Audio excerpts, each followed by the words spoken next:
Ryan. Welcome back to day 3 of this week of After Effects challenges. Today is Wednesday, and my name is Ryan Selvy. I am your host for today.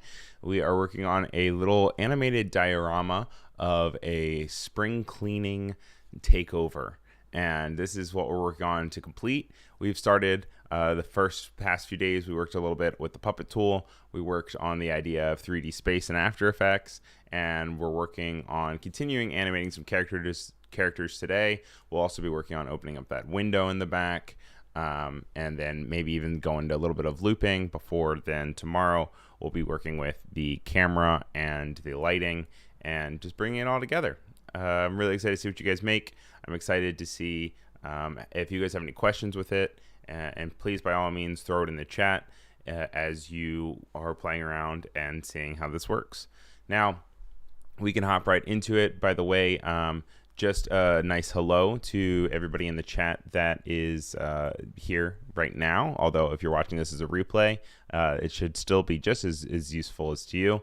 But hello to Cody, Oliver, Chris, Valder, Gareth, Umercorn, Robert, just to name a few. So it's great to see you guys. This is kind of where we left off yesterday. We have our area set up and we have our 3D showing. So we're going to go into 4 different views. Right now we have our active camera, left, top, and custom view. And so basically we're going to just kind of hop around this space in 3D, and we're going to explore how we're going to bring this opening door to life. Now, off stream, I went ahead and I grabbed a selection of the assets that we created in Photoshop of the push animation, and I brought them in here into After Effects.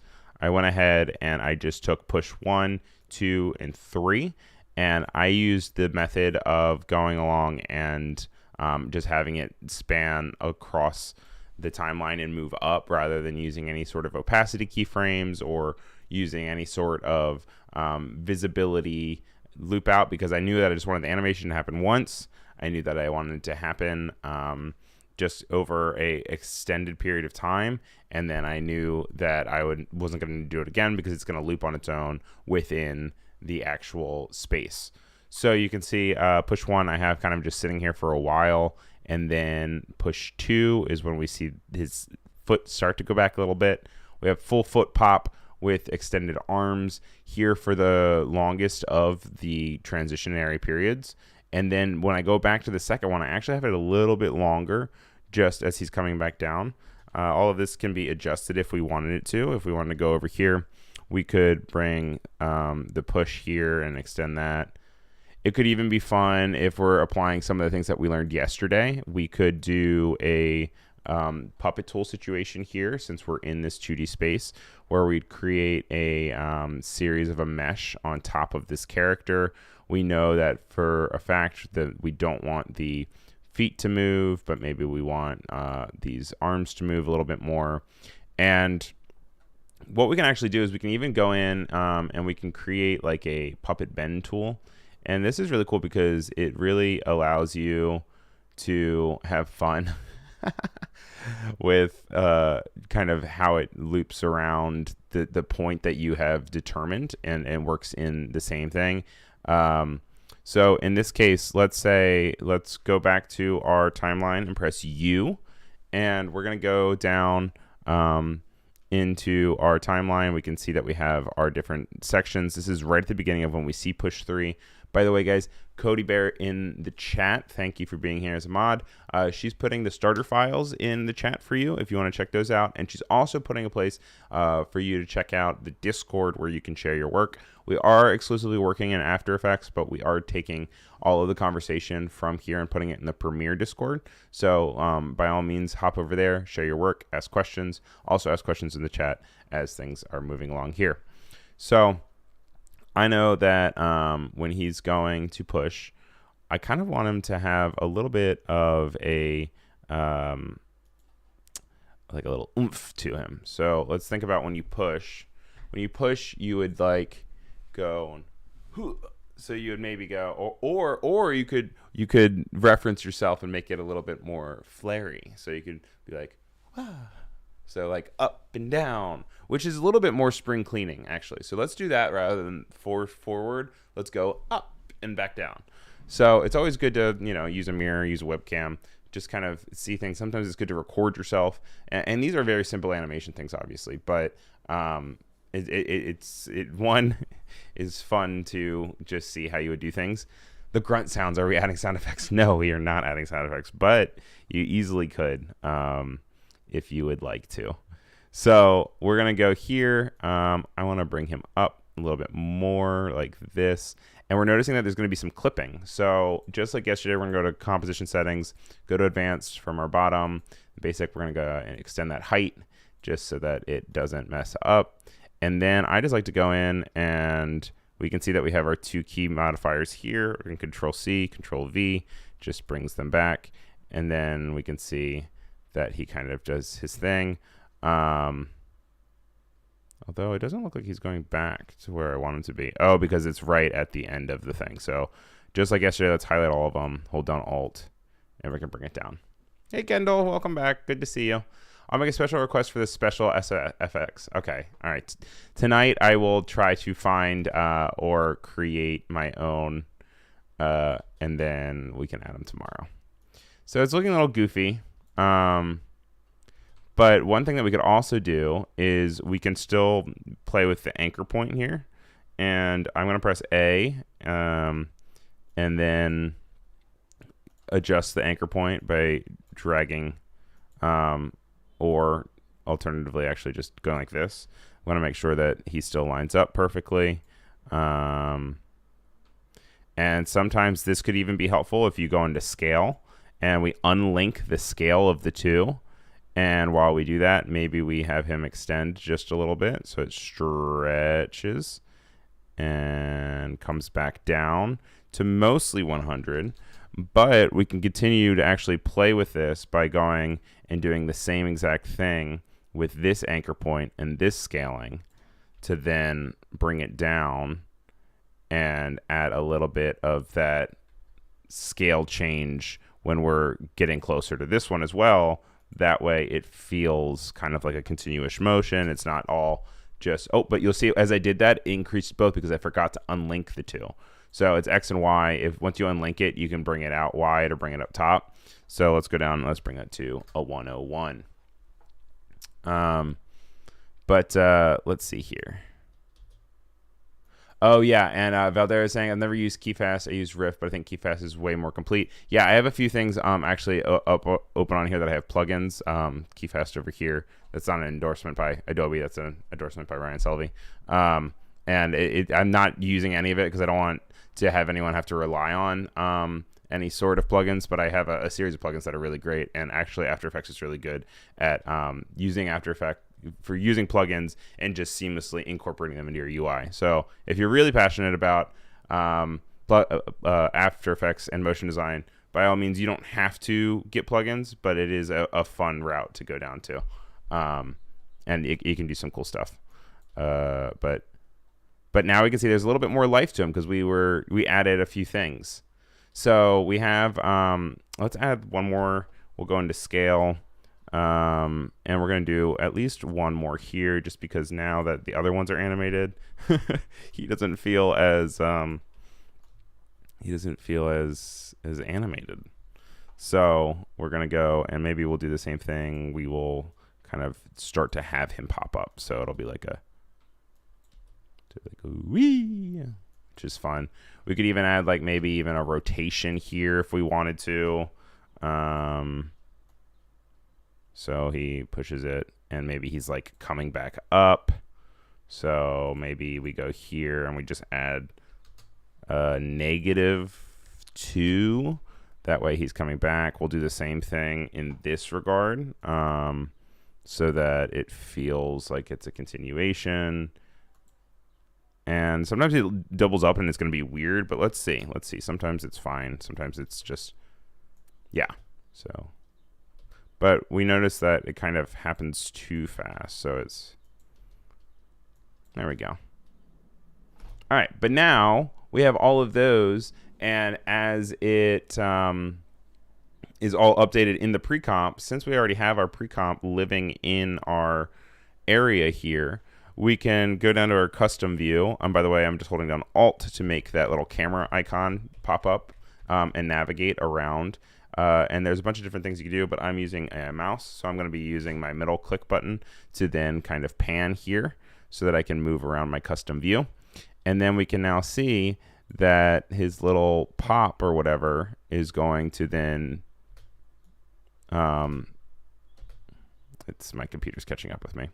Let's see if we scale here, pop, it's right there, but he's not moving anything, and we're like, what's going on, dude?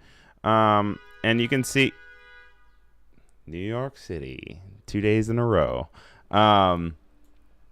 We have his little pop, but now we need to have the back. So the back wall I actually have as a pre-comp because I was ready for this moment. And we have see-through moments of the PNG, which is really nice because that is still reflected in After Effects. So you see as I move things around in this bottom layer, you can see it pops up in the bottom area below. And so what I'm going to do is we're going to go ahead and we're going to find that door, which we have as our own PNG, and we're going to place it on top. And it should fall right into space as well. If we go into here, it will fit nice and snug. And all we really have to do is we just have to take a position and start it there, and we're going to move it over like this. And then we want it to stay there for a little bit because as we pan out, we're going to not want it to reset back to the spot before it goes out of view, because we're going to be panning to the left and then have it disappear and then kind of reinvigorate over onto the right. So reinvigorate? No, we're going to have it reappear on the right as it kind of goes, because the animation isn't going to happen again. So let's go ahead and let's do a keyframe assistant. We can do easy ease. That way it has a little bit of some slide to it. And then what I'm going to do is I'm going to hold Control and Alt and click this guy so that it stays there until it meets the next one.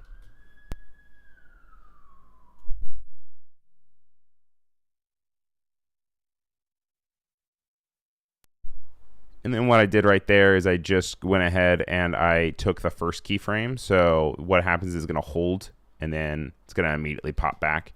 You could hypothetically have it so it could also like slide back if you wanted to, but in my case, I just kind of like to have it. I do also know that I want to extend it a little bit because I don't want it to happen instantaneously. What is helpful is also if you loop it out. So we're going to Alt click that, go to loop out, and it should be able to also have its moment, swings back.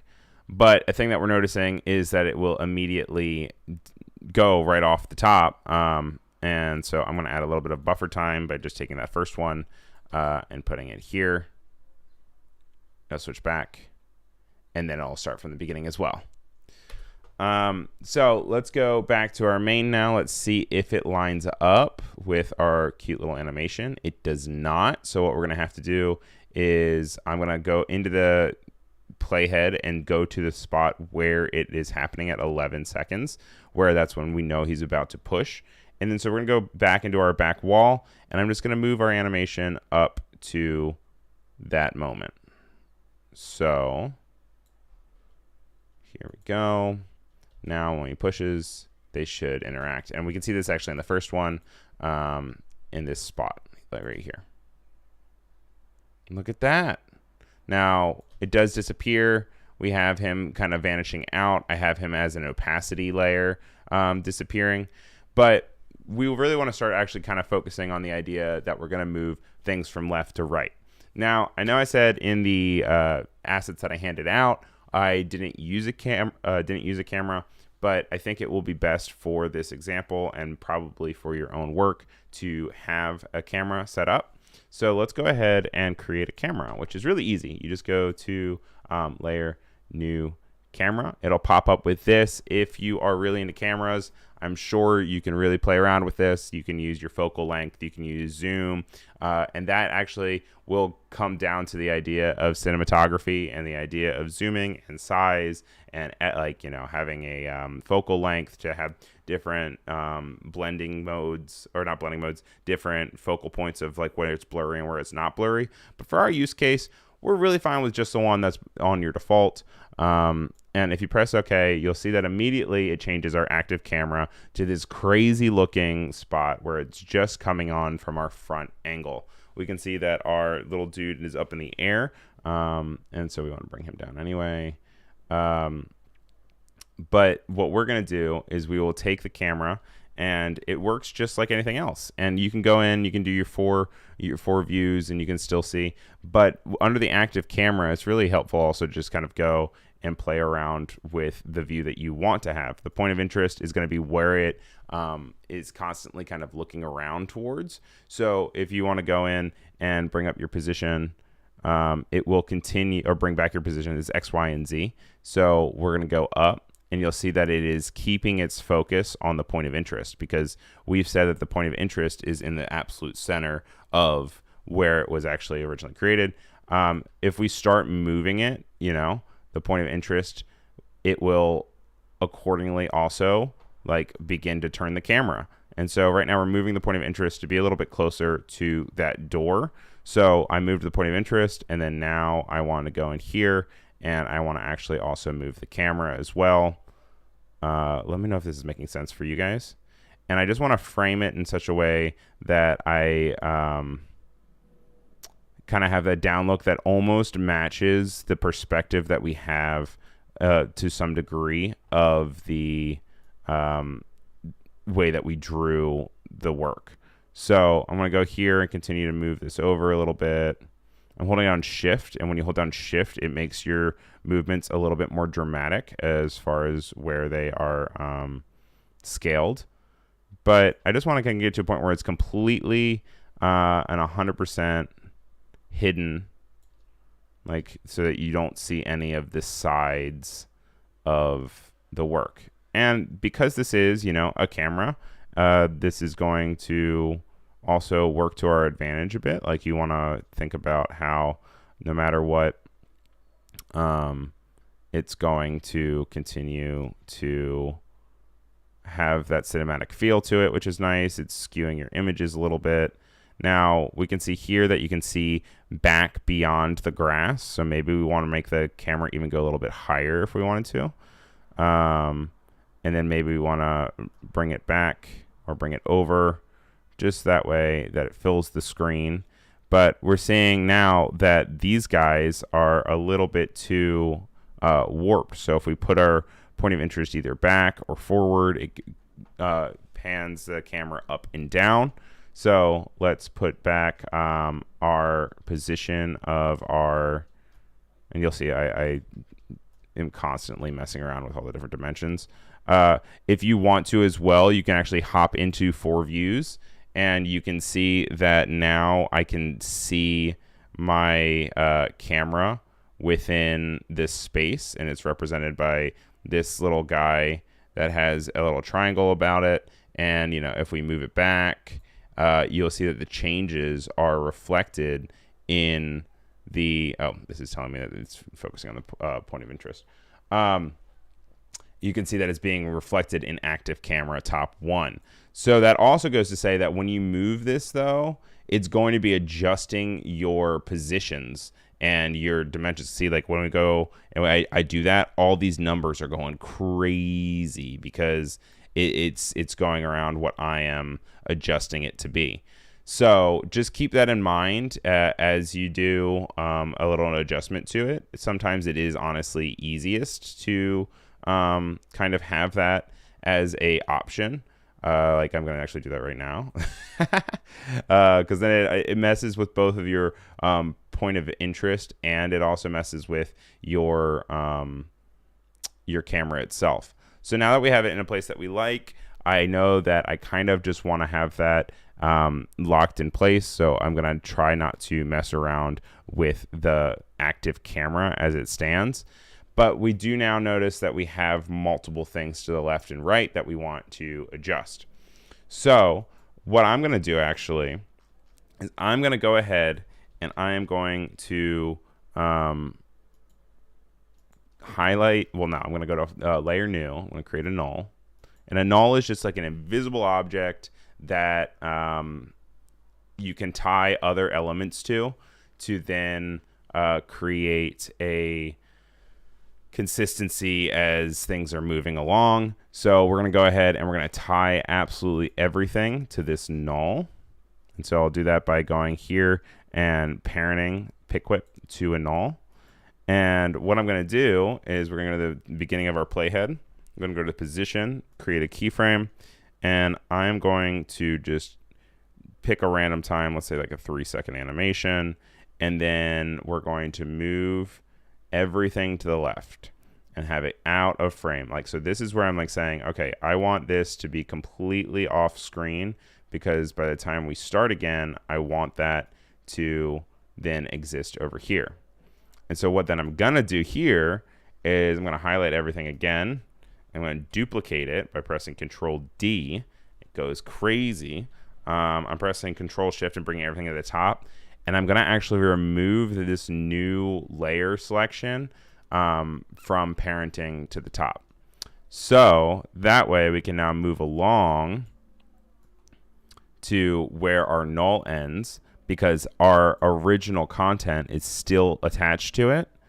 And now if we go here, we can then highlight and connect it to the null at the end where it starts, and the two are going to be connected if we wanted to. And then that's one way that you can kind of have things move to the side. In this scenario, I think what will be better actually is if, rather than we use a null to animate it, we just leverage the null as a means to place everything to the side. So I'm going to actually remove that, and we're going to even take off the attachment of the null here, because what we're going to do is tomorrow we're going to animate the camera. So right now we'll go to none, and we're going to look at our custom view. And if we look at our custom view, we can see that, once I move things around, if we look at our custom view here and we zoom out, we can see that we now have two. Let's see, can I do this? Can I say, we go to one view and we're going to say go to here, and you can change this to custom view. Now we can see that everything is kind of duplicated to the side. And so then if we're going to move the camera tomorrow, it's essentially starting over again, but we're going to line it up so that it continuously creates the same image. So I know that was a little intense copying and pasting it over, but that's just one easy way to do it. I'm sure there's other ways where you can kind of do like an offset or a situation, but this way is cool because then you can also add flair to the repeater if you wanted to have something in particular. And we can see that, you know, as we move around, like we have both of our dudes opening the window in the same way both times. Ta-da! You know, but what we're going to do tomorrow is we'll actually take it so that we are moving this animation later in time. That way it comes together. So anyway, I hope that made sense. Thank you guys for being here. We have one more day left. On Friday, we'll be reviewing everything and going over any questions that you want. But tomorrow we should be able to close out by making it loop, by having things stitched together. And then also we can, it's not in the final piece that we have here, but I'm thinking we could even add a little bit of some shadows with the lighting that we can have. That way it can cast shadows, and you can turn casting shadows on for some elements and objects and not other ones. And then you can kind of create this interactive environment where then you can even move around these guys if you wanted to with position frames. But it's kind of just a cool style to mess around with, and I hope you guys enjoyed it. Thank you to everyone that was hanging out in chat, and thanks to Dylan, thanks to Kendall, Valdair, Chris, you name it. It was a pleasure having you guys on, and I hope to see y'all tomorrow. Take care. Stay tuned for more Adobe Live.